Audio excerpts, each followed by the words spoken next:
Only 5%, get this, it is absolutely a mental stat. Only 5% of businesses make it past 10 years. I find that absolutely bizarre. And I also begs the question, why would anybody start a business? Welcome to Hacking Self Storage. My name is Dean. It's going to be a very, very quick episode today. It's Friday morning. We do a podcast nearly every single day on this channel. Didn't do it yesterday. Technical problems, issues everywhere, and so didn't get the time. But Monday to Friday, normally there is a podcast out there. And by the way, if you want more of me, why wouldn't you? There is also a newsletter at mrselfstorage.com where you guys can subscribe for absolutely free, and I'll tell you everything about my business. Okay, so on to today's point, and it's a stat that I came across. I've known about it for some time, but I wrote about it probably a year ago, but I've never done a podcast about it. So only 5% of businesses make it over 10 years. Mental. So are you ready for this? Public maths. That means that 95% of businesses don't make the 10-year mark. 95% of businesses don't see year 10 or past year 10. Now, I don't have the stats on hand, but I can't remember many self-storage companies shutting down or not making money. There's one that I know of in Hull, but from my research, that was nothing to do with the industry. It was nothing to do with the market. It was all about being mismanaged. And to be honest, that was one of the reasons why I nearly didn't go into self-storage, because I knew that one operator struggled like hell. And I wondered why. I questioned it. I thought, well, wait a second. If they're struggling, it was a place called Kingswood as well, which is a great location, and Kingswood in Hull. And I didn't get it. But the more and more research I did into it, the more and more I realized, the model wasn't quite right. They did collections and stuff, and it was removals and store. It was a hybrid. It was a bit weird, a bit strange. But the more and more research I did, I realized that wasn't the norm.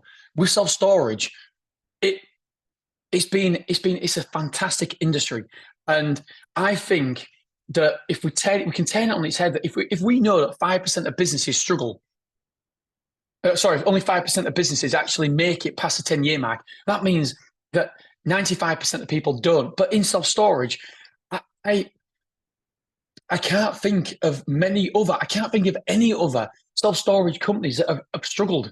And I know Armadillo, by the way, the reason I know so much about it is because the company that struggled in Kingswood is because Armadillo bought them customers off the struggling self-storage. And Angela, my manager, was the manager at Armadillo at the time. So I know a lot went down and how it happened. And so my point is here, I know that 2024 hasn't been an amazing year for self-storage and self-storage operators. However, I believe we just need to take a step back. And what we need to think about is how lucky we are overall, how lucky we are to be in this industry. When we say 2024 hasn't been an amazing year, it just hasn't seen the massive growth of other years. Now, we personally have had a really good year. At the start of this year, I'd have been over the moon if you'd have said this is where we would be. Because let's not forget, we had a COVID bump. And normally what happens with a COVID bump in businesses, then it reverts back to the norm. I've got a transporter van, which, you pop the top up and you can not live in it, but you can sleep in it. It's got a cooker and everything like that. And I'm looking at changing it. And I actually rang the guy up because he said, whatever you do, Dean, don't trade it in. Come and see me and I will make sure that we give you the best price, better than the trading price. Right? No worries. So last weekend, I gave him a ring and said, hi, Dave. Was it? No, Chris. I don't know where Dave came from. Hi, Chris. Just going to trade it in. Da, da, da, da. And he goes, Dean, I can't give you a price. We're on the bones of our ass. And I started talking to him. I was talking to him about 15 minutes. He was telling me about problems of the industry. And basically what happened was during the COVID period, obviously with caravans, campers, anything like that, stay-at-home holidays, it went straight up. And they, as an industry, thought that it was going to continue like this. It was always going to be. He thought it was a new norm. His words were, I thought this was going to be the new norm. I thought this was where we could really excel and it would just continue. And so I bought loads and loads of stock. VW manufactured loads of stock, too much, and now we're sat on it because people started going on holiday again and it reverted to the norm. It always reverts to the mean. And we've seen this cycle happen time and time and again. And I don't mean COVID, because we personally haven't seen anything like COVID. But in 2008, the market crashed, where just recently, Bitcoin. I mean, I love all stocks and shares and Bitcoins and stuff, and all that digital currency. And it goes up, it goes down, it goes up and it goes down, but it follows a trend. And so it always reverts back to that trend. It always reverts back to the norm. It's like the caravan industry as well. The caravan industry, you couldn't get a Tourer for love nor money. I know I bought a Tourer at the height of the craze during COVID to get a Tourer. And what happened was, again, everybody got overexcited and thought, do you know what? Let's manufacture loads more. Let's give discounts. I know a company that's bought £5 million worth of stock. Can't sell it. Because they thought, again, this is a new norm. Let's capitalize. There's an opportunity here. Let's capitalize. Boom. COVID came, spike. Let's buy more stuff. And then it drops because it's a supply and demand. It's simple economics. But we all, even amazing good operators, fall for that trap. So yes, COVID, the time since COVID hasn't been as good as 2019, 2020, 2021. Of course not, because it's got to revert back to the mean. It's got to revert back to the average. And all that's happened is that we've just gone back to where it was before. So in my mind, 2024 has been amazing.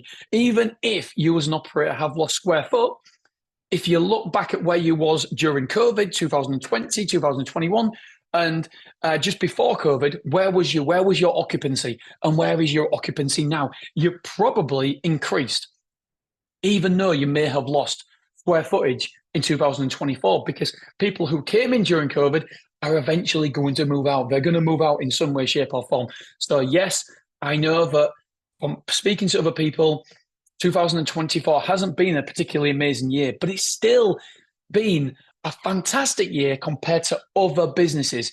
Our expectation levels of self-storage are huge. And when we don't quite hit those grandiose expectations, we think it's been a bad year. But I just really want you guys to see what an amazing self-storage business is. What amazing self-storage, that makes no sense, but you know what I'm saying. Self-storage really does perform in whatever the economy is doing. I'm not saying it's recession recession, whatever, you know, but I am saying it's recession resistant and recession proof.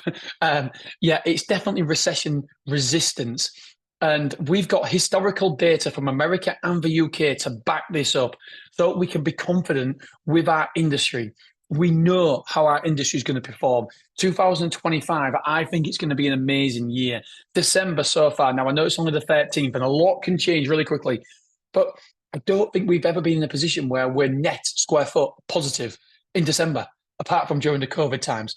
And I just feel it's ramping up. Yes, I know what's happened with the economy lately and its uncertainty, but I'm still very, very confident that in 2025, it is going to be a bumper year.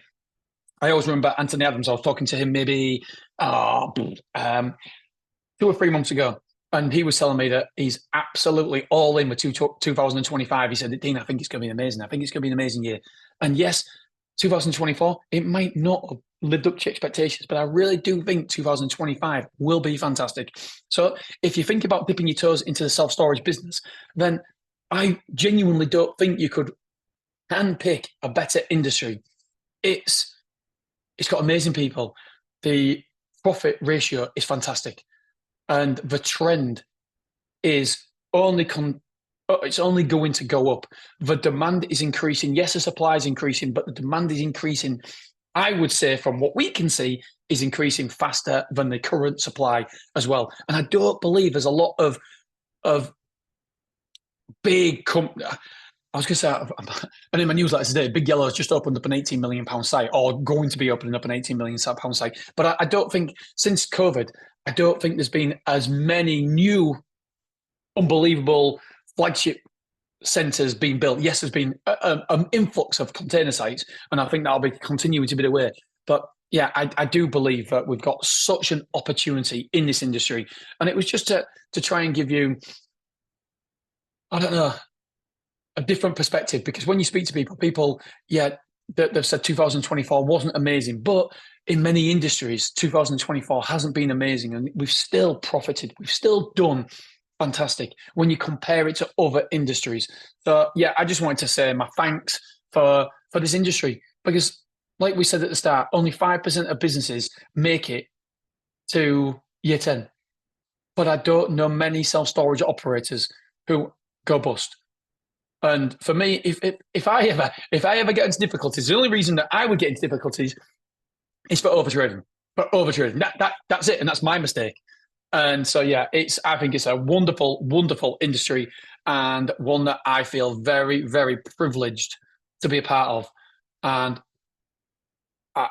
yeah, I just think it'll continue. Obviously, it's going to get more competitive, and it doesn't help with people like me saying how good it is, and but yeah, it's an amazing industry. And yes, we had a COVID bump, and it's just reverted a little bit back to the mean, but it's still an amazing opportunity, an amazing industry. All right, my friends. I am away next week in Centre Parks with the kids, and I will try to record all next week's episodes before I go. Hopefully, fingers crossed, and write all the newsletters as well, so we don't have a break in the podcast or anything like. So I genuinely enjoy doing it, and the listeners have gone up. Oh, massive now. Yeah, it seems to be more and more people interested in learning about self storage. So yeah, thank you very much, my friends. I love you. I appreciate you, and I will be speaking to you on Monday morning. All being well. Have a wonderful weekend, and I will speak to you soon. Bye.